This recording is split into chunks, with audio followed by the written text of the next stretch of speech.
Je vais vous résumer ce livre, L'argile qui guérit, de Raymond Dextray. Une édition de 1997 de 204 pages, qui au passage a été vendue à 1 million d'exemplaires, ce qui est quand même assez impressionnant. Donc Raymond Dextray est né en 1908.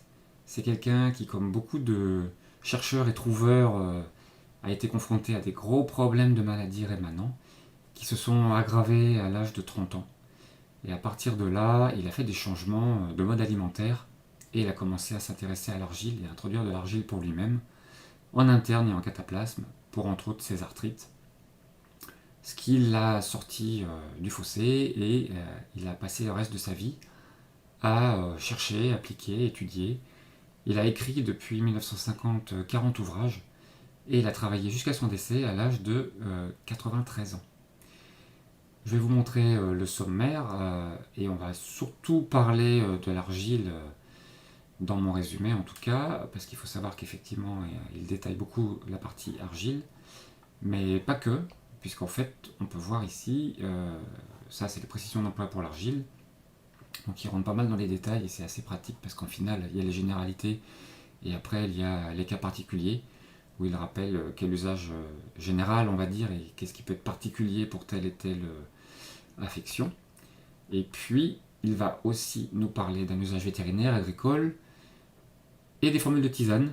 Donc des tisanes assez détaillées, entre 6 et 10 ingrédients, dont je ne parlerai pas moi dans le résumé. C'est pas pour moi le sujet principal, reste bien l'argile, puisque c'est un sujet à part entière, dont on entend souvent parler, mais dont on ne connaît pas forcément. Et puis, une partie supplément, mais ça qui doit être issu de ses livres. Il a des livres dédiés sur on va dire les soins naturels. Donc en supplément, il nous parle de différents produits naturels qui peuvent aussi aider. Et puis voilà des témoignages, beaucoup de témoignages à la fin dont je ne parlerai pas dans le résumé. Donc il démarre en expliquant que l'argile est un remède polyvalent, que c'est la terre d'où nous venons, où nous retournerons. Donc il y a un aspect un peu philosophique et spirituel, mais qui est quand même intéressant à réfléchir. Il rappelle aussi que bien ça date depuis longtemps maintenant, on parle de Pline l'Ancien, on parle de parties grecques qui remontent du coup à des milliers d'années. Puis le curé Knep aussi qui l'introduit, et il parle aussi des peuples dits primitifs, maintenant qu'on appelle plutôt les peuples premiers, un peu plus positifs, qui du coup étaient en contact étroit avec la nature, et l'usage de l'argile était monnaie courante. Il parle aussi des animaux, on voit les animaux qui illustrent très largement à la fois en extérieur et aussi en interne. On peut le voir aussi facilement avec nos animaux domestiques, qui n'hésitent pas à se rouler dans tout ce qui peut être poussière. Au niveau des propriétés de l'argile, il y a une similitude entre l'action de l'argile et de certains médicaments. Les antiseptiques notamment, c'est ce qu'il a pu remarquer. La seule chose, c'est que tout produit chimique est un produit mort qui agit aveuglément et détruit inconsidérément le bon et le mauvais, le sain, le malsain, l'utile et le nuisible. Voilà ce qu'il affirme sur les produits chimiques. Et avec l'argile, il en va tout autrement. En fait, nous avons une substance vivante, donc pourvue de cette intelligence de la nature, et cette partie vivante va du coup le fait d'agir de manière subtile, et comme il dit, acceptons les faits, même si nous n'en comprenons pas la genèse. Donc l'argile agit avec discernement. Ça entrave la prolifération des microbes ou des bactéries pathogènes entre autres. Et ça favorise la reconstruction cellulaire saine. Et autre point aussi important et qui est assez difficile à comprendre et à intégrer, mais comme il dit, acceptons les faits, l'argile va où est le mal. Donc en usage interne, aussi bien par voie buccale que d'autres voies, l'argile se dirige vers les foyers morbides et s'y fixe parfois pendant plusieurs jours, où finalement il y aura entraînement de tout ce qui peut être corrompu vers l'extérieur. Donc ça c'est quelque chose effectivement qui a été observé à maintes et maintes reprises et qui est assez puissant sur pas mal de points. Cette argile a aussi un pouvoir absorbant. Il absorbe admirablement les impuretés et les substances qui peuvent être toxiques. Donc ça, il peut y avoir des effets anti-poison vraiment intéressants.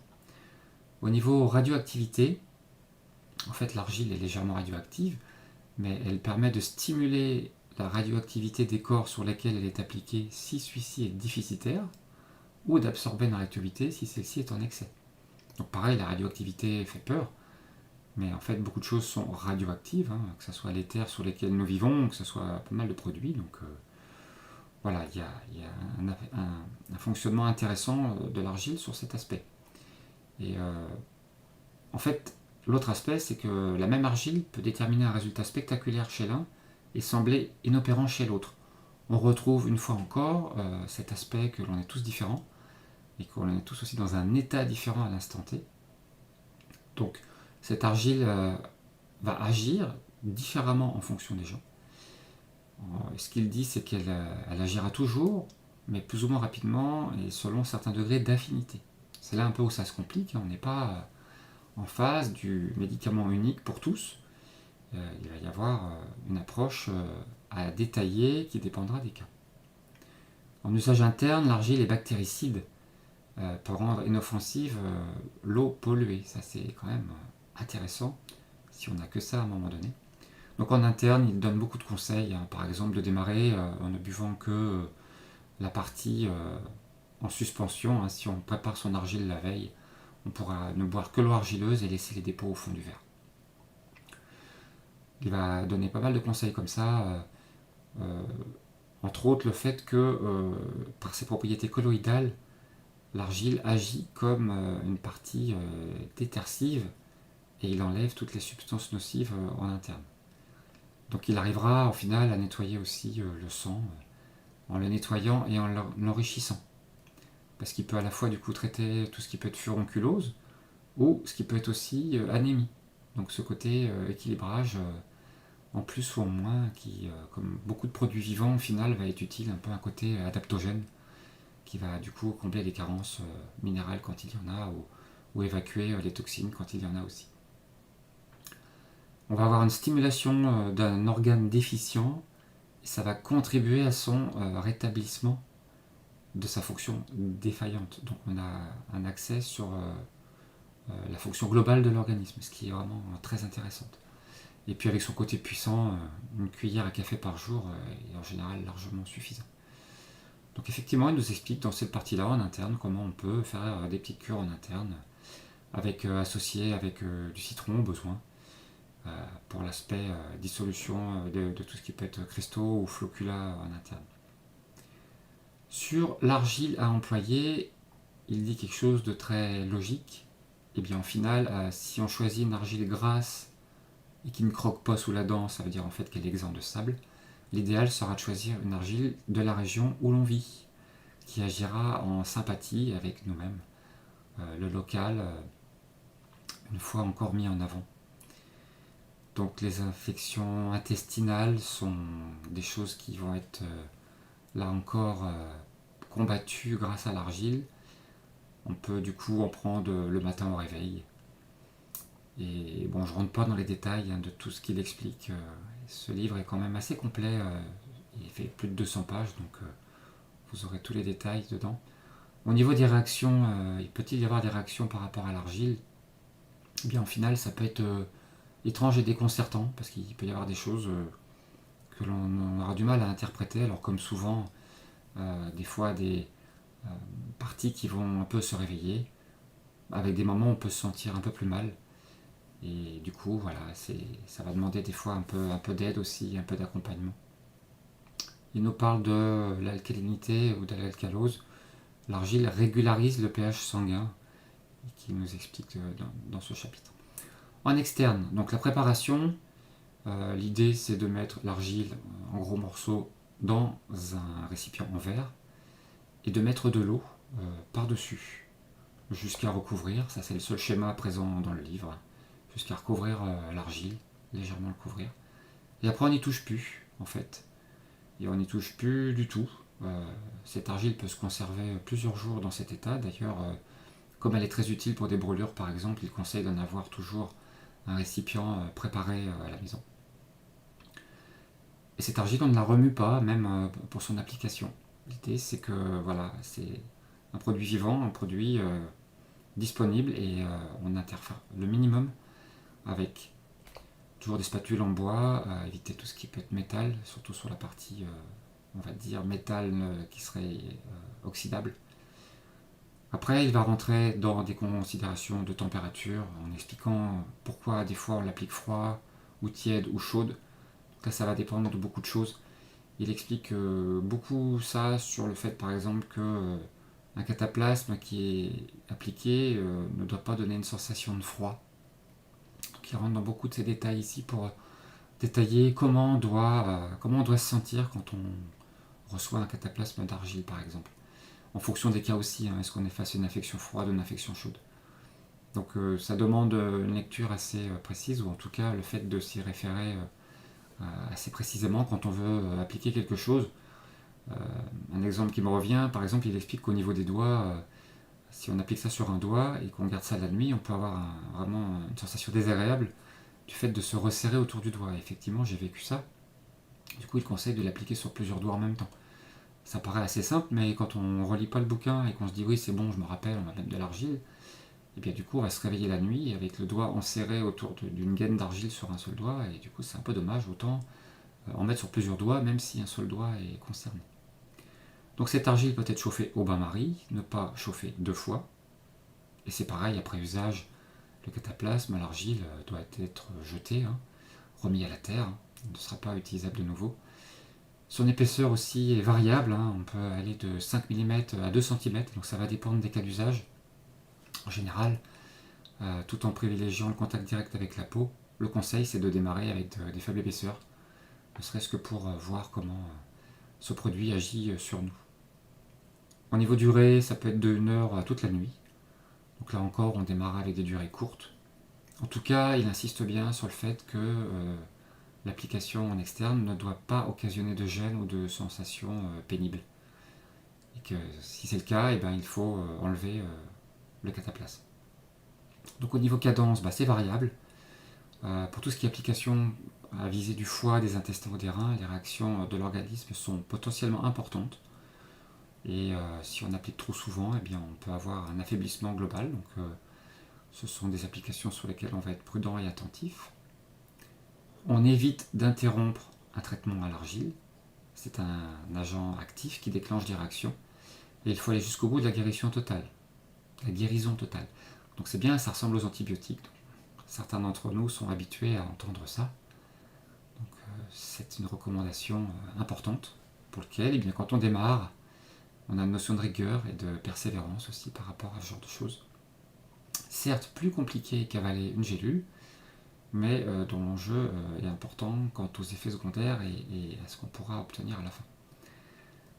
On peut aussi retenir que le poudrage, une poudre très fine, pulvérisée, donc c'est plus l'argile en caillou, c'est une argile spéciale qui est pulvérisée, peut remplacer le talc pour les bébés. Intéressant avec ce produit qui commence à être de plus en plus décrié, voire bientôt interdit. Et puis on peut en mettre sur les plaies, des rougeurs, des escarres, de l'eczéma, et utiliser en massage aussi. Donc plein de découvertes à faire sur de l'argile en poudre. Et d'ailleurs, pour les soins de la peau, il y a un chapitre sur le sujet. C'est intéressant en cataplasme ou en poudrage. Et beaucoup de choses peuvent être traitées avec de l'argile au niveau de la peau. Il nous parle des bains de boue et de l'usage des bains de sable. Intéressant. On peut effectivement faire des bains de sable comme avant. Donc ça consiste à s'ensabler en laissant que la tête dépasser. 10 minutes au début, au soleil, de préférence, avec la tête couverte. Et on peut y rester jusqu'à 1 à 2 heures, 2 à 3 fois par jour. Voilà. Paraître un peu bizarre sur la plage, pour ceux qui nous verraient venir nous ensabler comme ça 2 à 3 fois par jour, plusieurs heures. Mais bon, ça se faisait ça se faisait avant. Donc là pareil, ne jamais attendre une sensation de fatigue ou de refroidissement, etc. Donc des techniques très anciennes utilisées il y a plus de 2000 ans en Grèce et qui en final sont sûrement très très intéressantes avec ce sable marin dont on peut disposer en bord de mer. Pareil pour des cataplasmes de sable, on peut faire chauffer du sable dans une casserole, le mettre dans un sachet et le couvrir des zones en appliquant bien chaud et laisser quelques heures. On peut retrouver la notion un peu de bouillotte et d'application chaude. et les propriétés du sable dont on ne connaît pas tout non plus. Il y a un chapitre sur le sel marin, avec ses propriétés cicatrisantes et antiseptiques. Alors connu depuis longtemps, même si on a tous conscience que par rapport à un bobo, un bain de mer va avoir tendance à creuser.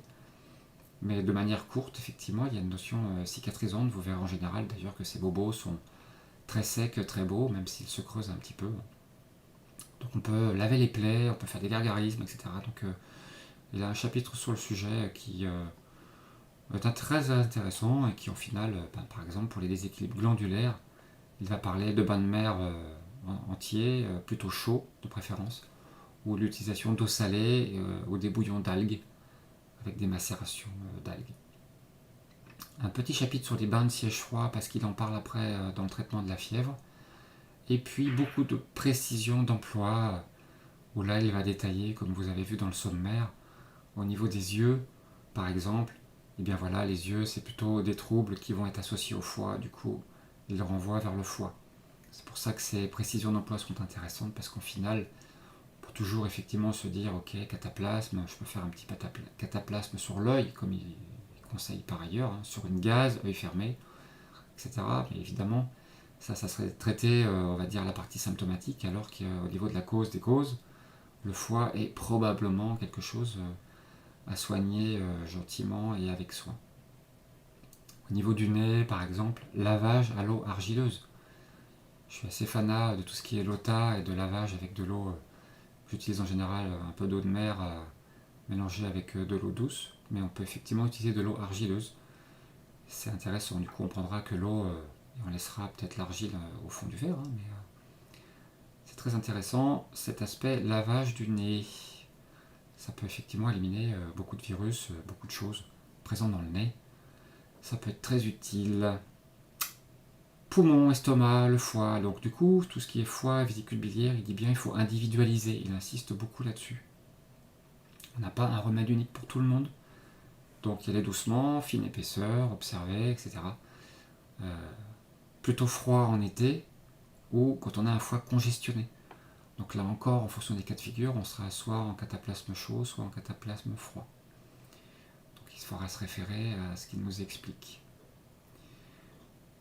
L'eczéma, des ostéopathies aussi, bien sûr, c'est un des usages les plus courants avec les apports minéraux en finale localement.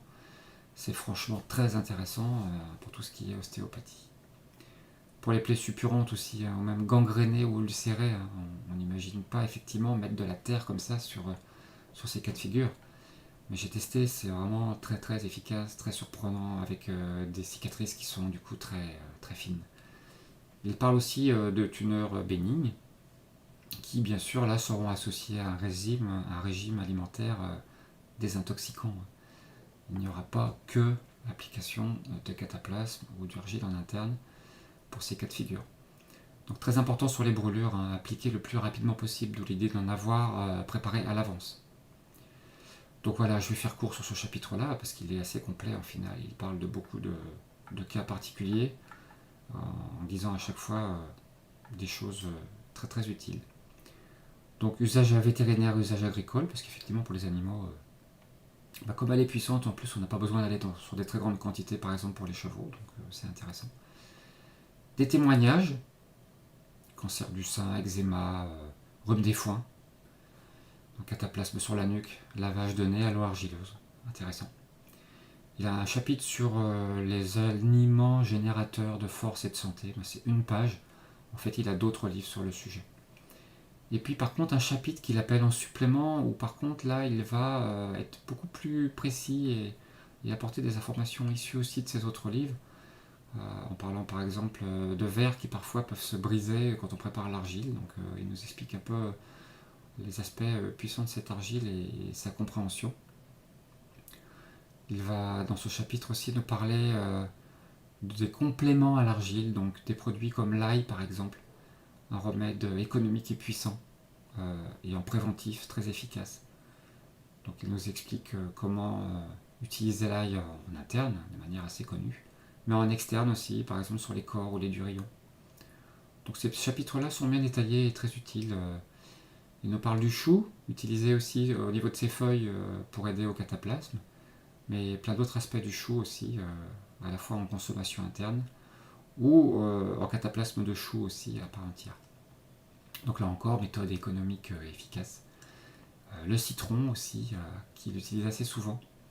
Donc il nous détaille pas mal cette partie citron, le thym, l'oignon.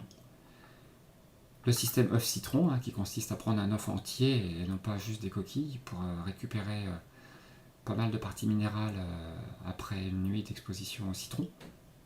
Et puis le buis, qu'il détaille, parce qu'au final, le buis, on touchera deux mots sur la partie fièvre et virus.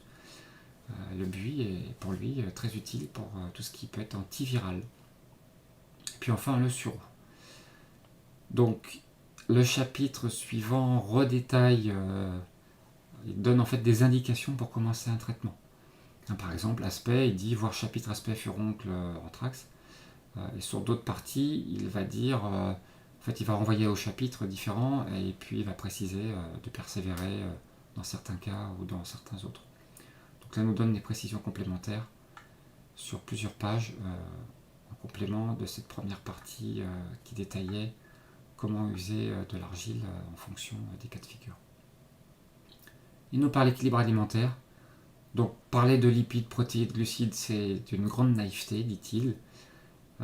C'est déjà pourtant écrit il y a un certain temps, mais c'était déjà son ressenti que je partage. Et comme il dit, équilibre alimentaire, ça dépend de la personne, de la qualité des aliments, de l'état de nos fonctions organiques, de l'actualité émotionnelle et de tant d'autres choses. Donc il ne dira pas énormément de choses sur cette partie, puisque au final, ça dépendra. Chapitre de la digestion à l'assimilation. On va expliquer un petit peu la partie assimilation qui est essentielle. C'est bien beau de manger, mais il faut pouvoir assimiler. Et il dit juste une chose, c'est pas de complément sans action visant à l'amélioration des fonctions de la digestion et d'assimilation. Donc en gros, prendre des compléments alimentaires, ça ne sert pas à grand chose si on ne s'est pas déjà attaché à nos fonctions de digestion et d'assimilation. Un chapitre sur les infections virales. Intéressant sa vision, qu'il détaille sur plusieurs pages. Il nous dit déjà que, pourtant à l'époque, le phénomène de maladies qui vont se répéter à cause d'infections virales peuvent être fortement dus à l'appauvrissement des flores bactériennes par l'antibiothérapie. Intéressant de rappeler ça. Il rappelle aussi que des infections comme la varicelle qui sont normalement immunisantes, des médecins ont constaté des récidives, c'est des sujets qui ont reçu des antibiotiques. Donc entendons bien cette remarque quand même importante. On a été immunisé des oreillons, de la rubéole, de la rougeole. On est immunisé, on a des anticorps, et on peut avoir des récidives suite à des prises d'antibiotiques. Bon, là encore, on ne dit pas quels antibiotiques, spectre large ou pas autre, mais ça a été constaté par des docteurs. Il nous parle aussi dans ce chapitre des vaccins qui ne sont pas sans danger, et qui pourrait favoriser en fait un terrain qui ouvrirait la voie pour de nouvelles sortes de virus. Et donc du coup, des cas compliqués. Il nous parle des adjuvants, etc. Bon, c'est pas l'objet premier du livre, donc je n'en dis pas plus. Dans ce chapitre sur les virus, il nous parle de la chaleur, sachant qu'effectivement pour lui, dans les remèdes, du coup, c'est d'abord le buis, et suivi de près par le thym, l'argile et le citron. Voilà ce que lui il peut utiliser d'un point de vue naturel par rapport à une infection virale. Et elle nous dit, sur le cas de la chaleur, que le développement des virus est 260 fois moins élevé à 40 degrés qu'à 37 degrés. 260 fois moins élevé. L'idée, bien sûr, c'est de laisser faire la fièvre dans une certaine mesure. La fièvre pourra être limitée par les bains froids et les bains de siège froid, c'est pour ça qu'il a un petit chapitre sur le sujet. Mais la fièvre est tout à fait bienvenue quand on se rappelle effectivement de ce développement viral qui est beaucoup plus faible quand la fièvre est élevée, réaction normale du corps. Et d'ailleurs, il a un chapitre sur la fièvre juste après, où il cite Hippocrate qui aurait dit que la faculté me soit donnée de déclencher la fièvre et je guérirai la maladie. La fièvre, beau sujet. Et donc là, il le détaille un petit peu en disant entre autres qu'il est utile, comme on faisait avant, de ne pas détourner l'énergie vers la digestion quand on a la fièvre, le mieux c'est de laisser faire pour quelques heures, quelques jours. Là, ça dépendra de notre état de toxémie. Il dit, à part boire beaucoup et les quelques remèdes naturels, et bien au final, si on a déjà engagé des réformes alimentaires, si on est déjà sur une situation relativement hypotoxique, la fièvre durera très peu de temps. Et c'est ce que j'ai constaté, effectivement, c'est assez surprenant, entre des fièvres avant qui duraient longtemps, des grippes qui pouvaient me terrasser plusieurs jours au lit sans sortir. Maintenant, je subis des fièvres, mais très courtes, 1 heure, 2 heures, gros coup de fièvre, courbature et compagnie, et puis c'est tout, quoi. C'est ce que j'ai constaté, effectivement, c'est ce qu'il décrit dans son livre. Voilà, bon, ses conclusions pour lui, c'est que on est face à un produit qui n'est pas brevetable, donc c'est bien les mots qu'il utilise, déjà à l'époque, donc effectivement, des produits qui ne vont pas intéresser beaucoup de monde dans notre monde ultra financier. Donc ce livre, effectivement, est un encouragement au moins par son achat à souligner tous les travaux qu'il a pu faire et tous les apports que peut faire ce produit naturel. C'est un remède polyvalent qui est œuvre de la nature. Et de son expérience, il dit « Jamais une infection n'a mal tourné, malgré l'eau non bouillie et les pansements non stériles. » Donc son usage personnel fait qu'il a toujours vu des améliorations. Et comme il dit, ce n'est pas la présence des germes qui peut inquiéter, mais plutôt leur prolifération anarchique, qui dépendra de l'état de notre organisme. L'argile ne détruit pas les germes, mais aide l'organisme à y résister. Voilà, c'est pas le produit extérieur sauveur, c'est un complément utilisé par l'organisme pour faire son propre travail de guérison. Et ceci n'est pas une supposition, mais une certitude issue de 50 ans d'expérience et d'observation. Voilà comment il termine ses conclusions. Pour ce qui est de mes conclusions personnelles, effectivement, je trouve que c'est un produit qui a énormément d'attrait. Et Raymond Dextrait nous partage plus de 60 ans d'expérience dans ce livre, expérience de l'argile, mais aussi des approches naturelles par l'alimentation et les plantes. Et son enseignement est vraiment très précieux, très utile. Et effectivement, nous avons ici un produit vivant, n'en déplaise à notre ancienne science. Et cette ancienne science, quand je dis ça, il n'y a rien de péjoratif, c'est un simple constat.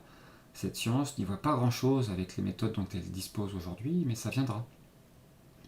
On ne peut pas balayer d'un revers de la main ces centaines et ces milliers d'années d'expérience. Cette expérience est là, les constats sont là. Il suffit juste... ça aussi, c'est scientifique, une science de l'observation. Oui, l'argile est puissante, comme auxiliaire de soins. Elle ne fera pas le boulot uniquement, et il y aura une démarche personnelle, ne serait-ce que dans la compréhension, la patience et l'application de ce genre de choses. Et comme tout sujet, ça dépendra de l'état de la personne. Il faudra tester, il faudra être patient et persévérant, de la rigueur. Et dans mon expérience personnelle, des entorses, des douleurs articulaires, c'est quelque chose qui effectivement marche très très bien. Et j'ai aussi vécu une sortie d'une écharde présente sous l'ongle, au niveau du pouce, qu'on pouvait voir à travers l'ongle, et qui en final du coup ne pouvait pas s'extraire, sauf aller en chirurgie pour pouvoir faire, on va dire, une opération assez délicate. Et au niveau de l'ongle, j'ai préféré pas le faire. Et du coup, l'application d'argile sur le côté de l'ongle fait qu'après plusieurs jours, ce bout de bois a migré et est sorti par une plaie le long de l'eau au niveau de la peau. C'est très très très surprenant. D'ailleurs, il y a des moments où du coup, c'était un peu étrange. C'est quelque chose qui a été montré à un médecin qui a dit rien à faire, très bien. D'ailleurs, la personne aurait conseillé ça. Elle aurait dit effectivement, soit c'est de la chirurgie, mais c'était un peu dommage, c'était en plein confinement. Et elle dit, vous avez très bien fait, avec un peu d'eau de mer ou d'eau d'aquin, là. Elle dit qu'elle n'aurait pas fait mieux, donc voilà. C'est au passage, ne pas hésiter, bien sûr, à montrer les choses aux gens qui savent, aux docteurs ou autres, et à consulter, bien sûr, quand vous pouvez avoir des doutes. Il ne faut pas que tout ça, ça conduise à faire des choses qui pourraient conduire à mal. Donc appuyez-vous aussi sur ceux qui ont de l'expérience et ceux qui savent. Voilà pour le résumé de ce livre.